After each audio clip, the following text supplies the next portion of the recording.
um ano em guerra, Putin está criando a Rússia que ele deseja. Na Ucrânia, o presidente Vladimir vê a invasão de Putin e encontrou revés após revés. Mas seu efeito em casa tem sido muito diferente. Goiás News Notícias. Sem mais delonga, vamos para a notícia. No YouTube, um mural patriótico em Moscou dedicado à vitória na Segunda Guerra Mundial. O Kremlin está aproveitando o orgulho russo na vitória do país sobre os nazistas para demonizar a Ucrânia. A queixa, a paranoia e a mentalidade imperialista que impulsionaram o presidente Vladimir V. Putin para invadir a Ucrânia penetrou profundamente na vida russa após um ano de guerra. Uma revolta social ampla, embora não viva, que deixou o líder russo mais dominante do que nunca em casa. Os alunos se reúnem vazios para fazer velas para soldados nas trincheiras, enquanto aprendem uma nova aula semanal que os militares russos sempre libertaram a humanidade de agressores que buscam dominação mundial. Museus e teatros, que permaneceram ilhas de liberdade artística durante as repressão anteriores, viram esse status especial evaporar, seus artistas e artistas anti-guerra expulsos. Novas exposições realizadas pelo Estado têm títulos como Natozismo, uma peça sobre o nazismo que procura lançar a aliança militar ocidental como uma ameaça tão existencial quanto os nazistas da Segunda Guerra Mundial. Muitos dos grupos ativistas e organizações de direitos que surgiram nos primeiros 30 anos da Rússia pós-soviética tiveram um fim abrupto, enquanto grupos nacionalistas antes vistos como franjas ocuparam o centro do palco. Quando o primeiro aniversário da invasão de sexta-feira se aproxima, as forças armadas da Rússia sofreram revés após revés, ficando aquém do objetivo de assumir o controle da Ucrânia. Mas em casa, enfrentando pouca resistência, o ano de guerra de Putin permitiu que ele fosse além do que muitos pensavam ser possível ao remodelar a Rússia à sua imagem. Crianças em idade escolar durante uma turnê pelo Museu da Vitória em Moscou, dedicado aos sacrifícios da Rússia e a vitória final sobre a Alemanha nazista na Segunda Guerra Mundial. Uma exposição no Museu da Vitória intitulada Nazismo Cotidiano inclui artefatos do Batalhão Azov da Ucrânia como evidência da falsa afirmação de que a Ucrânia está cometendo genocídio contra russos. O liberalismo na Rússia está morto para sempre, graças a Deus. Konstantin Malofeev, um tipo de negócio ultraconservador, gabado em uma entrevista por telefone no sábado. Quanto mais tempo essa guerra durar, mais a sociedade russa estará se limpando do liberalismo e do veneno ocidental. O fato de a invasão ter se arrastado por um ano tornou a transformação da Rússia muito mais profunda, disse ele, do que teria sido realizada a esperança de Putin de uma vitória rápida.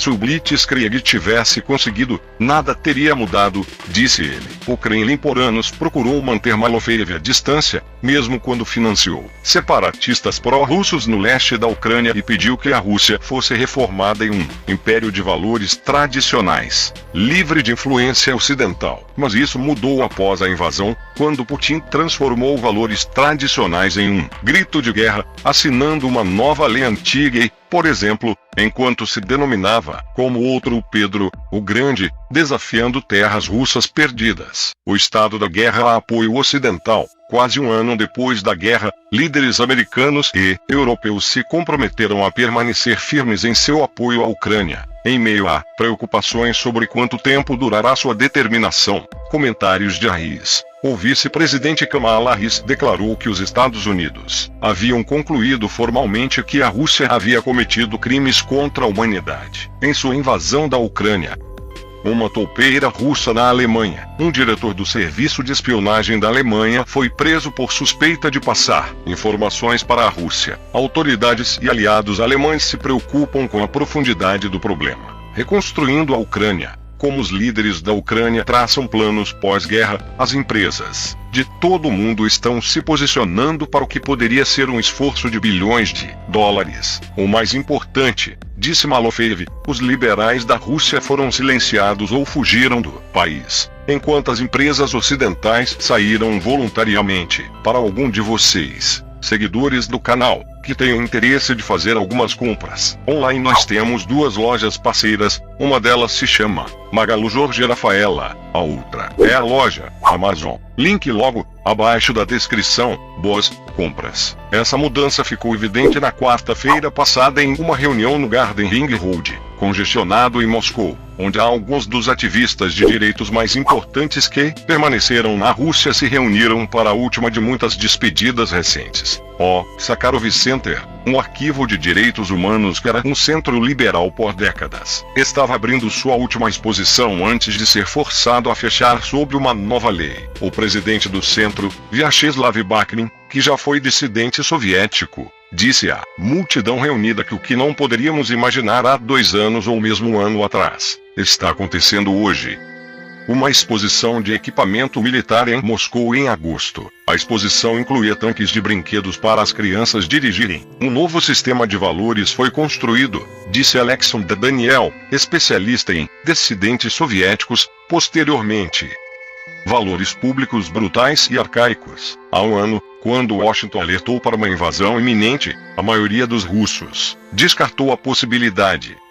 Afinal, Putin tinha se denominado presidente amante da paz, que nunca atacaria outro país. Então, depois que a invasão começou, impressionando a alguns dos assessores mais próximos do presidente, o Kremlin se esforçou para ajustar sua propaganda para justificá-la. Foi o Ocidente que entrou em guerra contra a Rússia apoiando nazistas que assumiram o poder na Ucrânia em 2014. A mensagem falsa foi o objetivo do SR. A operação militar especial de Putin deveria terminar a guerra que o Ocidente havia iniciado. Em uma série de discursos destinados a apoiar o apoio doméstico, Putin considerou a invasão uma guerra quase santa pela própria identidade da Rússia, declarando que estava lutando para impedir que normas liberais de gênero e aceitação da homossexualidade fossem impostas a ele por um Ocidente agressivo. O poder total do Estado foi implantado para espalhar e aplicar essa mensagem. Canais de televisão nacionais,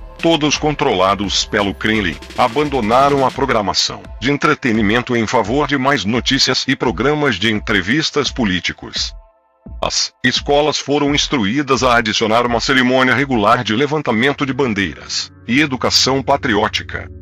A polícia perseguiu pessoas por ofensas como postagens anti-guerra no Facebook, ajudando a empurrar centenas de milhares de russos para fora do país. A sociedade em geral saiu dos trilhos, disse Sergei Chernyshov, que administra uma escola particular na metrópole siberiana de Novosibirsk. Em entrevista por telefone, eles mudaram as ideias do bem e do mal. Os estudantes que visitavam o Museu da Vitória usavam bonés verdes do exército. Fogos de artifício estouraram sobre um festival de música militar na Praça Vermelha em agosto. Chernyshov, um dos poucos diretores de escolas russas que se manifestou contra a guerra, descreveu a narrativa de soldados russos lutando em defesa de sua nação como tão facilmente digerível que grande parte da sociedade realmente passou a acreditar nela, especialmente porque a mensagem se mesclava perfeitamente com uma dos capítulos mais emocionalmente sugestivos da história russa, a vitória de sua nação na Segunda Guerra Mundial. O anúncio de uma campanha nacional pedindo às crianças que façam velas para soldados se tornou tão popular,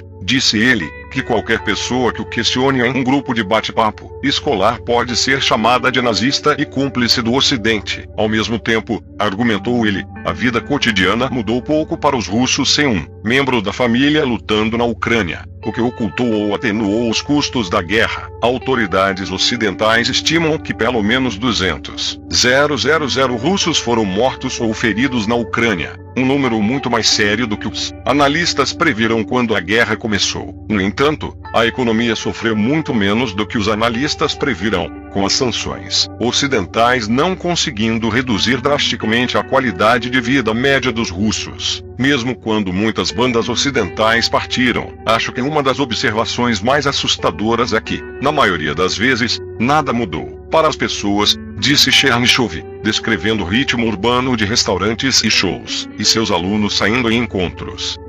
Essa tragédia é empurrada para a periferia. Em Moscou, a nova ideologia de guerra de Putin está em exibição no Museu da Vitória, um amplo complexo no topo de uma colina dedicado à derrota da União Soviética na Alemanha nazista. Uma nova exposição, Nazismo, declara que o objetivo de criar a OTAN era alcançar o domínio do mundo. Um segundo, o nazismo cotidiano, inclui artefatos do batalhão Azov da Ucrânia, que tem conexões de extrema direita, como evidência da falsa afirmação de que a Ucrânia está cometendo genocídio contra russos. Era assustador e horrível. Um padrão chamado Lisa, 19 anos, disse sobre o que a exposição havia mostrado ela, recusando-se a dar seu sobrenome por causa da sensibilidade política do sujeito. Ela disse que estava angustiada ao saber desse comportamento pelos ucranianos, conforme apresentado pela propaganda russa. Não deveria ser assim, disse ela, sinalizando seu apoio à invasão de Putin. Centenas de estudantes estavam visitando uma tarde recente, e crianças em idade escolar marcharam em bonés verdes do exército enquanto seu acompanhante gritava: "Esquerda, esquerda, 1, 3. E os dirigiu como os soldados. No salão principal, o estúdio da Victory TV, um canal começou em 2020 para se concentrar na Segunda Guerra Mundial, estava filmando um programa de entrevistas ao vivo. Um padre que abençoava homens que acabavam de ser recrutados para o exército russo em um escritório de recrutamento em Moscou em novembro. Famílias de russos recrutados se despedindo. A estrutura do conflito ajudou as pessoas a aceitar o assunto, disse Denis Volkov, diretor do Levada Center, pesquisador independente em Moscou. O Ocidente está contra nós. Aqui estão nossos soldados. Existem soldados inimigos e, nesse contexto, você precisa tomar partido. Semanas depois de iniciar sua invasão, Putin declarou que a Rússia enfrentava uma autopurificação da sociedade muito necessária.